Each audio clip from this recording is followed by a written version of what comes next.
Kankarbagh encounter पर आया तेजस्वी की प्रतिक्रिया। कहा गया ये सब तो आम बात है, नीतीश कुमार को शर्म आनी चाहिए।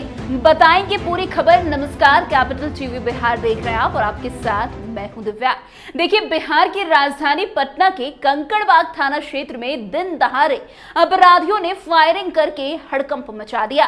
रामलखनपत में कई राउंड फायरिंग के बाद अपराधी एक घर में घुस गए। पुलिस ने पूरे घर को, इलाके को और घेर लिया और अपराधी को सरेंडर के लिए कहा गया। तो वही इस पर अब पूर्व डिप्टी सीएम और आरजेडी नेता तेजस्वी यादव का बयान सामने आया है। तेजस्वी यादव ने नीतीश कुमार के मंगल राज का राज खोल दिया है। तेजस्वी कहते हैं कि यहां हर रोज 200 राउंड गोलियां चलती है, लेकिन कोई देखने वाला नहीं है। सुनिए पहले कैसे गुस्से में तेजस्वी ने नीतीश सरकार पर जमकर हमला बोला है और बिहार के मंगल राज का बड़ा खुलासा किया है।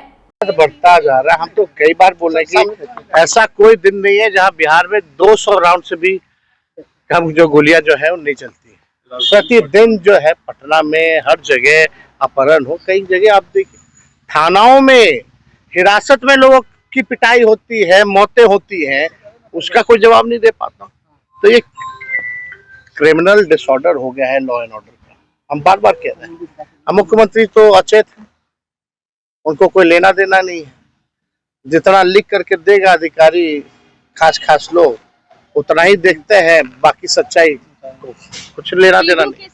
आपने सुना कैसे तेजस्वी यादव ने कहा कि राज्य में अपराध दिन प्रतिदिन बढ़ रहे हैं। हम कई बार कह चुके हैं कि बिहार में एक भी दिन ऐसा नहीं है जब 200 से 300 राउंड गोलियां ना चलती हो। ऐसा हर दिन होता है। पटना में हर जगह अपहरण हो रहा है, आप इसे कई जगहों पर देख भी सकते हैं। उन्होंने आगे कहा कि पुलिस हिरासत में लोगों को प्रताड़ित किया जाता है, वे हिरासत में मर जाते और कोई जवाब नहीं दिया जाता। मुख्यमंत्री को इससे कोई लेना देना नहीं, अगर वे अपने अधिकारियों के कहे अनुसार चले तो।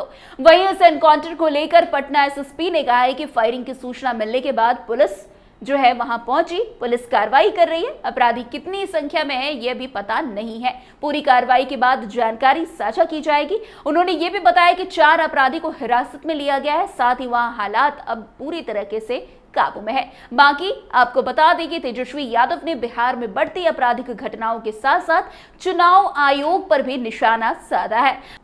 बिहार में नेता प्रतिपक्ष तेजस्वी यादव ने आज अपने सरकारी आवास से वो राघोपुर के लिए निकलते समय पत्रकारों से उन्होंने बातचीत की। उन्होंने पत्रकारों से कहा कि चुनाव आयोग से लोगों का विश्वास उठता जा रहा है। जो चुनाव आयोग पर विश्वास किया जाता था वो दिन प्रतिदिन हर चुनाव के बाद खराब होती जा रही है उसकी व्यवस्था। आज आप सभी लोगों को पता है कि जो भी पॉइंट या केरी विपक्ष की होती है उसका हल चुनाव आयोग नहीं कर पाती। इस समय चुनाव आयोग की जो भूमिका है वो बीजेपी के चेयर लीडर की तरह है, उस चेयर लीडर की तरह काम कर रहा है। ये लोकतंत्र के लिए कैंसर बनता जा रहा है।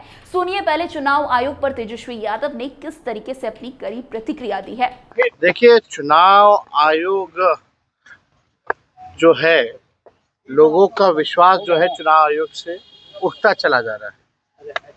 जो विश्वसनीयता जो चुनाव आयोग की है वो लोग दिन प्रतिदिन जो है हर चुनाव के बाद खोते जा रहे हैं। और आप सब लोगों को पता है जो भी पॉइंटर्स क्वेरीज जो होती है विपक्षों की, कि विपक्ष के सवालों का जवाब दें, संतोष करें, विपक्ष को सेटिस्फाई करें, या और कोई बात होती है, शिकायत होती है तो उसका हल निकाले, नतीजा निकाले, तो चुनाव आयोग नहीं निकाल पाती है। आप देखिएगा पूरी तरीके से जब मैच होता है तो 2 टीमों के बीच में मैच होता है, उसमें अंपायर भी होते हैं, दर्शक भी होते हैं, खिलाड़ी भी होते हैं और खास तौर पे चीयर लीडर्स होती हैं आजकल।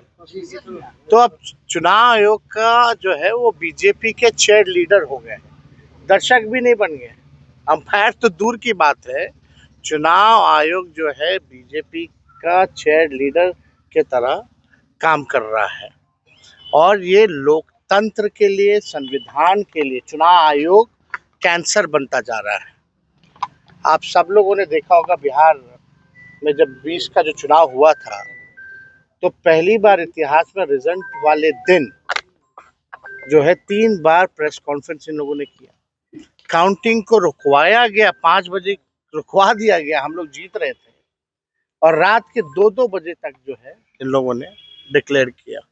तो सुना आपने, एक तरफ चुनाव आयोग को लोकतंत्र के लिए कैंसर तेजस्वी ने बता दिया है, तो वहीं दूसरी तरफ बिहार में बढ़ते आपराधिक घटनाओं पर भी तेजस्वी ने आवाज उठाया है। बाकी अब देखना होगा कि आगे नीतीश कुमार की सरकार यूं ही चुप बैठती है या फिर इसका जवाब देती है। ये देखना अब काफी दिलचस्प होगा। लेकिन अभी की कार्रवाई से ये समझ में आ चुका है कि पुलिस प्रशासन अपराधियों को धर दबोच रही है। हालांकि सवाल इसलिए उठ रहे हैं कि दिन दहाड़े एनकाउंटर कर दिया गया, लेकिन सवाल ये है कि दिन दहाड़े कैसे अपराधी को इतनी हिम्मत आ रही है कि वो अपराध कर सके।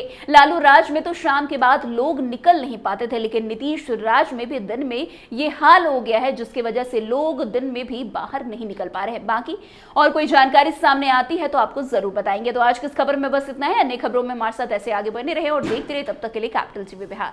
धन्यवाद।